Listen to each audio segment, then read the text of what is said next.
তো আমার ছোট্ট বন্ধুরা, দেখো তোমাদের এই যে কবিতাটি ছিল আমাদের গ্রাম বন্দে আলী মিয়ার লেখা। তো এইখান থেকে যে প্রশ্নগুলি আছে ওই কবিতাটির, তো এই প্রশ্নগুলি আমি তোমাদের সুবিধার জন্য এখানে শূন্যস্থানগুলো এবং যে টিক চিহ্নগুলি ছিল সেগুলো সব কিছু আমি মানে উত্তর করে রেখেছি। তো আমার সাথে সাথে তোমরা সবাই পড়ো, ঠিক আছে?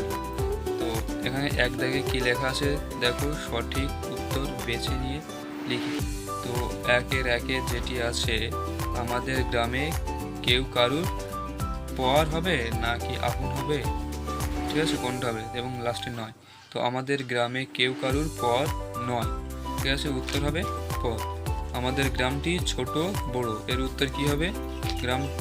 আমাদের গ্রামটি হবে ছোট, তাই না? তারপরে পরের প্রশ্নটি দেখো, আমাদের গ্রামটি আমাদের মায়ের বন্ধুর মতো। কিসের মতো? মায়ের মতো, ঠিক আছে।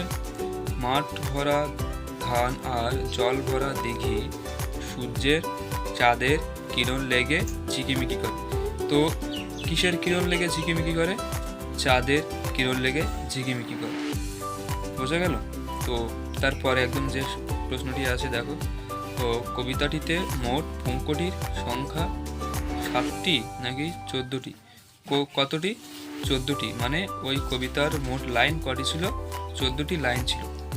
তারপরে দুয়ের দাগে দেখো কি বলছে। দুয়ের দাগে কবিতাটিতে থাকা 3টি যুক্ত বর্ণের শব্দগুলো কি? একটি হচ্ছে প্রাণ, দ্বিতীয়টি হচ্ছে গ্রাম, তৃতীয়টি হচ্ছে আত্মীয়। ওকে, তো তারপরে দেখো কি বলছে, যে শব্দ 3টির যুক্তবর্ণ গুলি লিখি আর সেই যুক্তবর্ণগুলি ব্যবহার করে নতুন শব্দ তৈরি করি। তো এই যে 3টি আমি যুক্ত শব্দ লিখলাম, তো সেই শব্দগুলির মধ্যে দেখো যুক্তবর্ণ কি কি কার কার আছে? পয়রফলার আছে, গয়রফলার আছে, আর তয়ময় দীর্ঘী। তো এখানে পয়রফলার যে যুক্তবর্ণগুলি আবার ভাঙলাম। তো পয়রফলার কিভাবে তৈরি হচ্ছে দেখো, প যুক্ত র। তো এইটা দিয়ে আবার কি করলাম, যে নতুন শব্দ তৈরি করলাম, কি?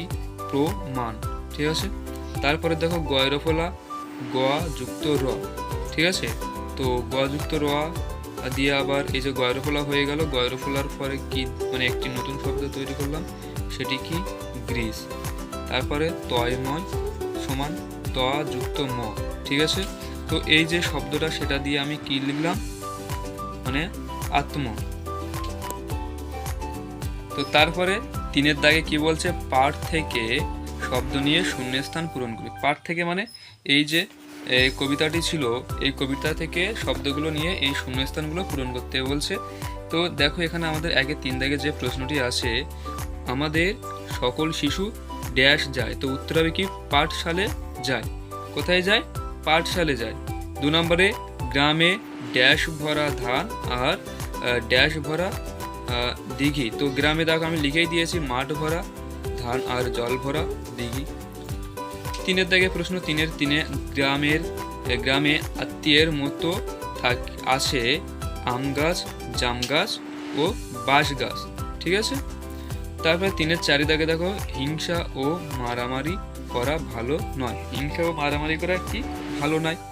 তো 3-এর 5 দাগে দেখো, একসাথে থাকার আনন্দ অনেক। তো এই গেল হচ্ছে কি আমাদের 3-এর দাগের যে শূন্যস্থানগুলি, সেগুলো আমাদের পূরণ হয়ে গেল।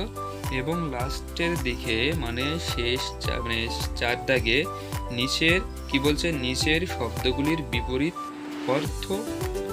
অর্থের শব্দ পাঠ থেকে খুঁজে নিয়ে লিখি। তো দেখো এখানে যে শব্দগুলো দিয়েছে, বড়, হ্যাঁ, রাতে, অন্ধকার, এবং তো কি কি হবে দেখো, শুরু করা যাক। বড়র বিপরীত শব্দ কি হবে? ছোট। রাতের বিপরীত শব্দ কি হবে? দিনে। অন্ধকার বিপরীত শব্দ কি হবে? আলো। এবং অসমানের বিপরীত শব্দ কি হবে? সমান। তো 5 দাগে যে একদম সব শেষে কি বলছে, 5 দাগের নিচের প্রশ্নগুলির উত্তর লিখি। তো দেখো আমি এখানে তার উত্তরগুলি তাদের পাশে লিখে দিয়েছি। পাশের 1 দাগে কি বলছে দেখো, আমাদের ছোট গ্রাম কার সমান? তো আমাদের ছোট গ্রাম কার সমান? মায়ের সমান। উত্তর হবে আমাদের ছোট্ট গ্রাম মায়ের সমান। বোঝা গেল? তারপরে দেখো কি বলছে, চাঁদের কিরণ লেগে কারা ঝিকিমিকি করে। তো চাঁদের কিরণ লেগে কারা ঝিকিমিকি করে, আমি দেখো এখানে লিখে দিয়েছি মাঠ ভরা ধান আর জল ভরা দিঘি। তো উত্তর কি হবে? চাঁদের কিরণ লেগে মাঠ ভরা ধান এবং জল ভরা দিঘি ঝিকিমিকি করে। তারপরে সব শেষে যে প্রশ্নটি আছে 5-এর 3, তো কি বলছে দেখো, সকালে সোনার রবি পূব দিকে ওঠার পরে কি কি ঘটনা ঘটে? তো পাখি ডাকে, বায়ু বয়, নানা ফুল ফোটে। বায়ু মানে কি? বাতাস, বয় মানে হাওয়াটা হচ্ছে। তো দেখো কি উত্তরটা কিভাবে লিখবো আমরা? সকালে সোনার রবি পূব দিকে ওঠার পরে পাখি ডাকে, বায়ু বয়, নানা ফুল ফোটে, এই ঘটনাগুলি ঘটে। তো এই গেল হচ্ছে আমাদের 142 পৃষ্ঠার যে প্রশ্নগুলি ছিল, সেগুলি তোমাদের সুবিধার জন্য আমি এই সব কিছু পূরণ করে দিয়েছি। এবং যদি তোমাদের ভিডিওটি ভালো লাগে তাহলে অবশ্যই লাইক করতে যেন ভুলে যেও না।